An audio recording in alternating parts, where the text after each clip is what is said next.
로마서 6장의 말씀을 통하여 그리스도와 함께 연합된 자에 대한 삶을 우리에게 말씀해 주고 있습니다.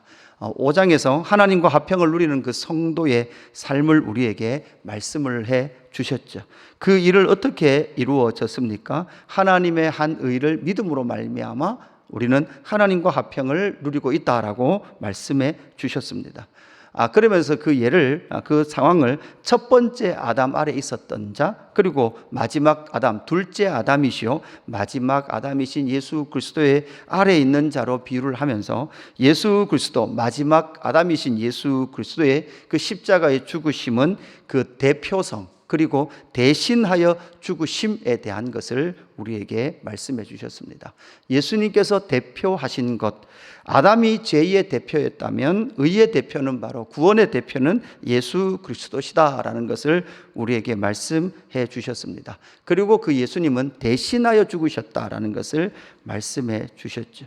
여러분, 왜 대표가 될 수밖에 없고 대신 죽어 주실 수밖에 없었는가라는 거죠. 그냥 너희는 가만히 있어라, 내가 다 해줄게가 아니고 사실은 할 수 없는 자였다라는 것이죠. 우리가 무엇을 할 수 있는 그런 존재가 아니었다라는 것을 우리에게 말씀해 줍니다. 그러면서 그 모든 것은 하나님의 은혜다라는 것을 우리에게 말씀해 주고 있습니다. 그래서 19절, 5장 19절 말씀 보면 이제 5장의 마무리가 이렇게 되죠. 한 사람이 순종하지 아니함으로 많은 사람이 죄인 된 것 같이 한 사람이 순종함으로 많은 사람이 의인이 되리라. 율법이 들어온 것은 범죄를 더하게 하려 함이라. 그러나 죄가 더한 곳에 은혜가 더욱 넘쳤나니 이는 죄가 사망 안에서 왕노를 한 것 같이 은혜도 또한 의로 말미암아 왕노릇하여 우리 주 예수 그리스도로 말미암아 영생에 이르게 하려 함이라. 이렇게 말씀하면서 이 모든 것은 무엇입니까? 하나님의 은혜로 된 것이다 라는 것을 우리에게 말씀합니다. 그렇다면 여러분, 이 모든 것이 하나님의 은혜로 되었다면 6장 1절 보십시오. 그런즉 우리가 무슨 말 하리요? 은혜를 더하게 하려고 죄에 거하겠느냐. 그러니까 의는 없나니 하나도 없고 죄밖에 없는 그곳에 하나님의 은혜가 임해서 너희가 구원을 받았다, 너희에게 구원에 이르렀다라고 복음이 말하는데, 그렇다면 너희는 이제는 구원을 받았다면, 그 은혜가 너희 가운데 역사한다면 우리가 무슨 말 하리요? 은혜를 더하게 하려고 죄에 거하겠느냐. 이 질문은 바로 은혜에 대한 오해, 너희가 인간이 가질 수 있는 그 은혜에 대한 오해를 우리에게 말씀해 주고 있는 거죠. 죄가 있는 곳에 은혜가 강력하게 임하니까, 그러면 우리가 죄를 많이 지으면 뭐도 많이 임한다는 말이에요. 은혜도 많이 임하느냐, 그렇게 볼 수 있느냐라는 것이죠.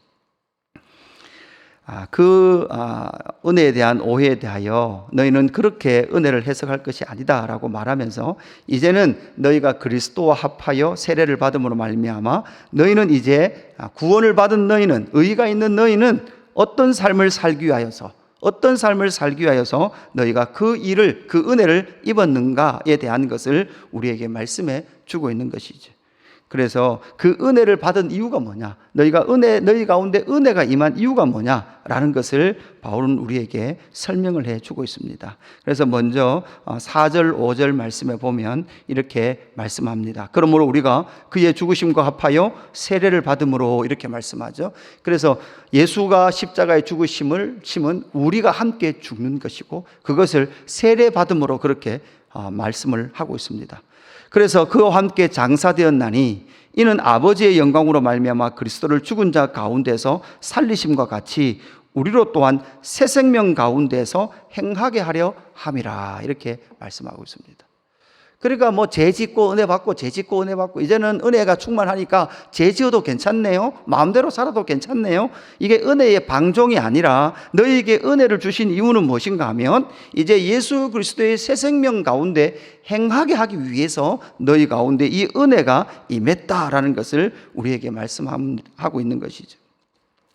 여러분, 여기서 새 생명 가운데 행한다는 것은 무엇입니까? 새 생명 가운데 행한다는 것은 11절 말씀에 보면 이렇게 말씀하고, 10절 말씀에 보면 이렇게 말하고 있죠. 그가 죽으심은 죄에 대하여 단번에 죽으시며 그가 살아계심은 하나님께 대하여 살아계심이니 이렇게 말합니다. 새 생명 가운데 행한다는 것은 하나님께 대하여 알고 하나님께 대하여 살아갈 수 있는 자라는 거예요. 그래서 11절 이와 같이 너희도 너희 자신을 죄에 대하여는 죽은 자요 그리스도 예수 안에서 하나님께 대하여는 살아있는 자로 여길지어다 이렇게 말하죠. 그러니까 하나님께 대하여, 그러니까 하나님을 인식하고 하나님의 존재의 그 의미를 무엇인지를 아는 것이죠. 사실 여러분 아담의 범죄는 무엇입니까? 자기 스스로 하나님의 자리를 찬탈했던 거예요. 자기 스스로 하나님의 자리에 올라가서 내가 하나님처럼 살려고 했던 거예요. 여러분 의에 대하여 산다는 것은 내가 다시 어디의 자리로 돌아오는 거예요? 피조물의 자리에 돌아오는 거예요. 하나님의 하나님 되심을 인정하는 거예요. 내 뜻과 내 계획과 내 생각대로 살려고 했던 그 모든 시도를 멈추고 나를 향하신 하나님의 계획과 하나님이 우리의 왕이신 것을 인정하며 살아가는 그 삶의 원래의 자리로 돌아오는 것이죠. 그래서 새 생명 가운데 행하게 하기 위하여 너희 가운데 은혜가 임했다라고 말씀하고 있는 거죠. 그래서 옛사람의 처리를 어떻게 했습니까? 그 옛사람 하나님의 자리를 찬탈하여 하나님의 자리에 스스로 올라앉아 있었던 그 옛사람이 어떻게 됐습니까? 6절에 보니까 우리가 알거니와 우리의 옛사람이 예수와 함께 십자가에 못 박힌 것은 분명히 말하고 있죠. 우리의 옛사람은 어떻게 됐습니까? 예수와 함께 십자가에 못 박혔다. 이제 스스로 하나님의 자리를 찬탈하려고 했던 그 첫 번째 아담 아래에 있었던 모든 군상들은 예수 그리스도의 십자가에 못 박혀 죽었다라고 말씀하면서 이제는 너희는 하나님에 대하여 살아있는 자다라고 말씀하고 있는 것이죠. 두 번째 이 은혜의 삶을 우리 가운데 허락하신 이유가 무엇입니까? 두 번째는 12절부터 나오는 하나님께 드리는 삶을 살게 하기 위하여 너희 가운데 은혜가 임했다라고 말씀하고 있습니다. 그래서 12절부터 보십시오. 그러므로 너희는 죄가 너희 죽을 몸을 지배하지 못하게 하여 몸의 사욕에 순종하지 말고 또한 너희 지체를 불의의 무기로 죄에게 내주지 말고 오직 너희 자신을 죽은 자 가운데서 다시 살아난 자 같이 하나님께 드리며 너희 지체를 의의 무기로 하나님께 드리라 이렇게 말씀하고 있죠. 이제는 너희가 하나님께 드릴 수 있는 상태가 되었다라는 것이죠. 여러분 첫 번째 아담 아래에 있었던 존재는 하나님께 드릴 수 없는 존재죠. 하나님께서 기뻐 받을 수 없는 존재입니다. 왜냐하면 여러분 어떤 존재였습니까? 죽음의 존재예요. 생명 없음의 상태입니다. 죽은 재물을 받지는 않습니다. 죽은 것은 받지 않습니다. 죽은 것은 장사 지내야 되죠. 그래서 너희를 다시 살렸음으로 말미암아 너희를 이제는 하나님께 드릴 수 있는 자가 되었다라는 것을 말씀하고 있습니다. 옛사람의 상태는 어떤 상태였습니까? 다시 12절에 보니까 죄가 너희 몸을 지배하지 못하게 하라 이렇게 말씀한다는 걸 봐서는 그전에는 어떤 상태였습니까? 죄가 우리를 지배하던 상태였습니다. 그리고 몸의 사욕이 우리를 지배하던 상태였습니다. 그리고 불의가 우리를 지배함으로 말미암아 우리는 늘 죄와 몸의 사욕과 불의에 우리를 내주던 그런 삶이었어요. 그랬던 우리를 이제는 누구에게 드릴 수 있다고요? 하나님께 드릴 수 있는 존재가 되었으므로 말미암아 너희는 이제 하나님께 드리는 자가 되는 그 삶을 살 수 있다라고 우리에게 말씀합니다. 그래서 예수님께서 십자가에 지시고 저와 여러분을 예수 그리스도와 함께 연합한 자가 되게 하신 이유는 저와 여러분의 전체의 삶을 하나님께 의의 무기로 드릴 수 있는 자가 되었다라는 것을 우리에게 말씀해 줍니다. 마지막 하나는 무엇입니까? 마지막 하나는 결국 이제 15절부터 23절에는 너희가 이제 의의 종이 되었다라는 것을 우리에게 말씀합니다. 결국은 여러분 종입니다. 누구를 섬길 것인가? 다시금 하나님 스스로 하나님이 되려고 했던 첫 번째 아담의 자리에서 내려온다면 그전에는 너희 죽을 몸을 지배를 받았고 몸의 사욕을 따랐으며 또한 불의의 무기로 인생의 지배를 받았다면 이제는 너희가 하나님의 종, 의의 종이 되었다라는 것을 우리에게 말씀합니다. 그래서 17절 말씀에 보면 하나님께 감사하리로다 너희가 본래 죄의 종이더니 이렇게 말합니다.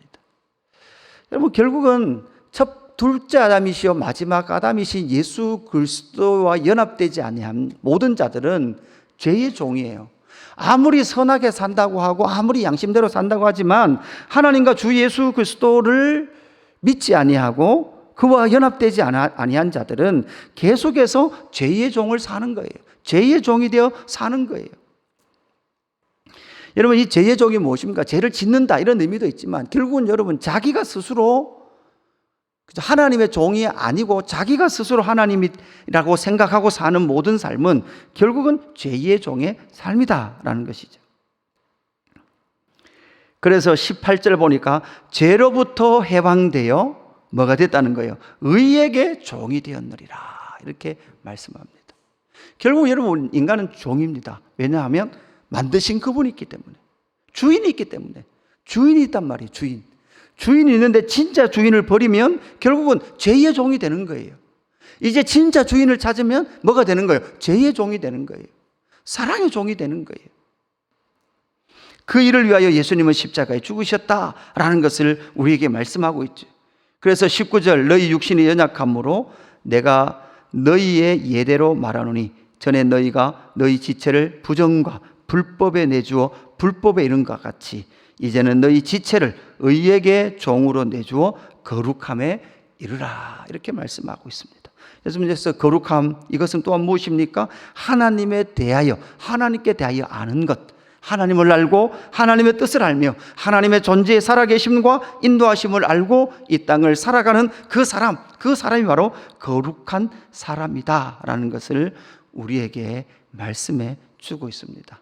그래서 이 6장에 나타난 이제는 너희가 은혜 아래 있다라고, 너희가 안에 이미 은혜가 선포되었다라고 말씀하고 있는 이 은혜의 복음 아래, 그렇다면 은혜라면 이제 우리가 마음대로 해도 되네요가 아니라 저와 여러분을 예수 그리스도와 함께 십자가에 못 박혀 죽고 또한 부활 새로운 생명으로 살아나게 하셨다면 그렇게 하신 이유와 목적이 있다라는 것을 우리에게 말씀해 주고 있습니다. 그래서 너희를 새 생명 가운데 행하게 하기 위하여, 그리고 하나님께 드리는 자의 삶을 살게 하기 위하여, 의의 종이 되게 하기 위하여 이 복음의 일을 완성하셨으므로 말미암아 너희도 이제는 이 은혜의 삶을 살아갈 것을 우리에게 명령하고 가르치고 계시는 것입니다. 그래서 6장 말씀을 다시 한 번 더 묵상하면서 이 은혜의 복음, 그 은혜의 복음의 영광을 여러분 말씀을 통해서 만나는 저와 여러분 되기를 주님의 이름으로 축복합니다. 기도하겠습니다. 하나님 아버지, 예수 그리스도와 함께 죽고 함께 산 그 연합된 자로서의 삶의 영광을 로마서 6장 말씀을 통해서 만납니다. 하나님, 죄의 종노릇하고 세상의 종노릇하였으며 공중권세 잡은 자의 종노릇했던 우리를 다시금 의의 종노릇하는 자로 살려주셔서 감사함을 드립니다. 하나님, 이제는 하나님 그 은혜의 영광의 복음 안에서 새 생명 가운데 살아가는 저희들 되게 하여 주옵소서. 새 생명이 우리 가운데 있음으로 말미암아 하나님에 대하여 살고 하나님을 알며 하나님의 뜻을 따라 하나님께 드리는 우리의 삶을 살 수 있도록 성령 하나님 역사하여 주옵소서. 그래서 하나님을 알고 하나님의 뜻을 따라 순종하며 나아가는 하나님의 종으로 이 땅을 살 수 있도록 역사하여 주옵소서. 감사함을 드리며 구주 예수 그리스도의 이름으로 기도드리옵나이다. 아멘.